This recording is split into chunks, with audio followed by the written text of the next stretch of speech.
The iPhone 5S is finally here, but is it worth the upgrade from the iPhone 5? Hey guys, it's Brandon Miniman from Pocket Now. In this video, we're going to compare the 5S with the 5. Let's get to it.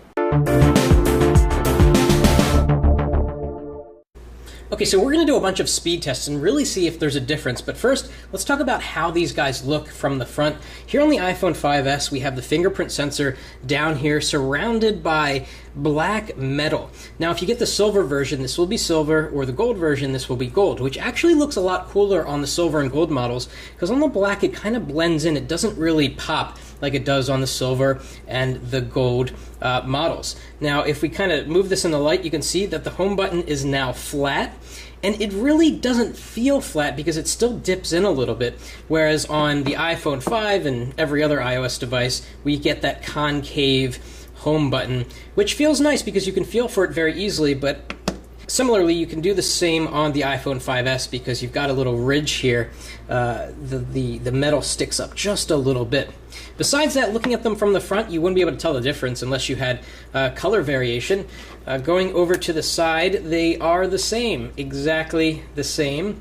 On the back, you do see another difference back here. The cameras are a little bit different. We've got a smaller lens on the 5, slightly bigger lens on the 5S, and you can kind of see that in the light.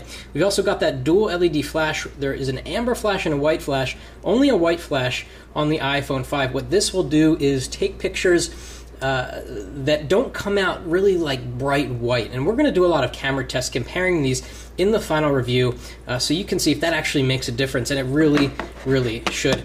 Now, we're going to turn on these devices at the same time. Obviously, we're looking for the 5S to be significantly faster than the 5. It's got a 64-bit chip, which really should make a difference. So let's turn them on and see which gets on first. They're set up with the same backup, so they're really running the same apps. Let's check it out. 1, 2, 3, and the iPhone 5S is already off to a faster start, and in iOS 7, the boot animation matches the color of your phone, so black and white. Okay, and the iPhone 5S got to the lock screen faster, significantly faster than the iPhone 5. And there we are. And right now it actually appears as if the brightness on the 5 is higher, so let's just equalize that for the sake of making this a fair video. And I'm just going to turn on full screen brightness. And right away you can tell that there's no difference between the screens. We've got a different wallpaper, sure, on the 5, but if you look at like the Starbucks icon and the calendar icon, they're both the same amount of brightness. So what we want to do now is open up some apps and see if there's a difference with the iPhone 5S. So we were just in settings. Let's do that again. Absolutely no difference there. Go back to the home screen. Let's open the Weather Channel app. A little bit faster on the 5S, definitely faster on the 5S. Let's go into Safari, and we're going to bring up PocketNow.com here at the exact same time. 5S got it done a lot faster, still going on the 5. And this is kind of funny, right? Because the 5 is a very fast phone. And let's scroll down the page and see what it looks like, see if we get any sort of checkerboards or anything like that. Very smooth on both, though it looks like it's slightly faster on the 5S. Let's go to another web page. We'll bring up favorites here. Let's go to The Verge. Go. Okay, that was actually faster on the iPhone 5 there. Let's go to another page. Let's go to Engadget Mobile. Oh, missed that, so instead we'll go to Gizmodo. And they're off, and iPhone 5S finished slightly ahead of the 5. Now let's launch the camera app. That's always super important. That always seems to lag a little bit. So 1, 2, 3, go. Exactly the same. That's amazing. But here on the iPhone 5S, we have this new slow-mo function, whereas we don't have that on the iPhone 5 because it takes a little bit more of that processor to get there. Let's do a double tap on the home screen.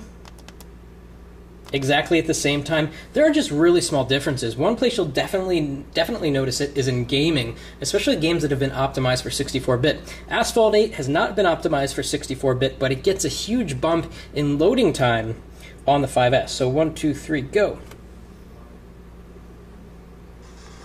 So you can see splash screen happened first on the 5S.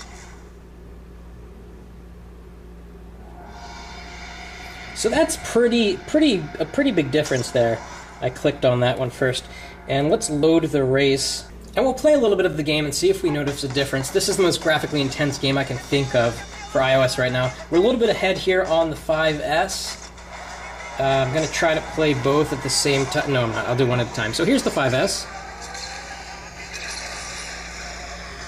I'm usually pretty terrible at games, but I actually should be pretty good at this one. I play it a little bit too much. So graphics look really fantastic.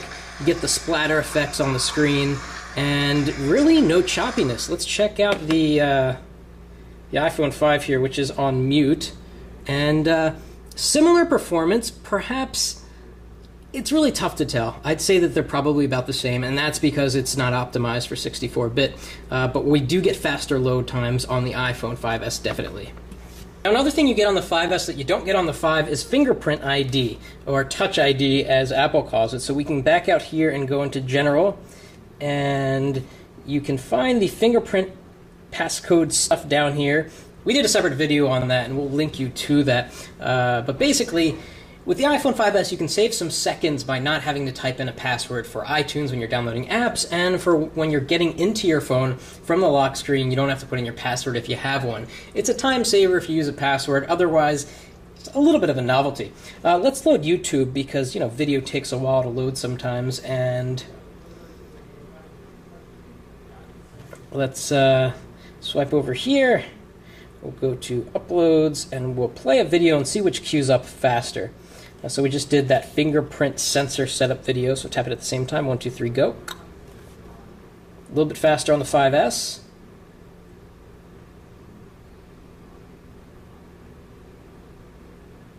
Started first on the 5, which is very interesting. So a lot of the time, these two phones are very equal in terms of performance. Apps come up a little bit faster. Let's go to Spotify here. So as you can see, just a beat faster. It's really not that big of a deal. Where we're going to see improvements is when developers start rewriting their apps for 64-bit. That might be weeks, it might be months, and you might not see any performance increases if you have a 5S unless you're playing games. So the summary of this video is that the iPhone 5 is still a very fast phone, and if you're considering upgrading to the 5S, you got to think about the camera, and we're going to have some camera samples in our review. You also have to think about that fingerprint sensor, because the speed difference really isn't tremendous, and so you have to keep that in mind. It might be worth waiting for the 6 if you have a 5 and you're thinking about upgrading. So that's it for this video, a little comparison of the iPhone 5 versus the 5S. Let us know if you have any questions. Drop a comment. Thanks for watching.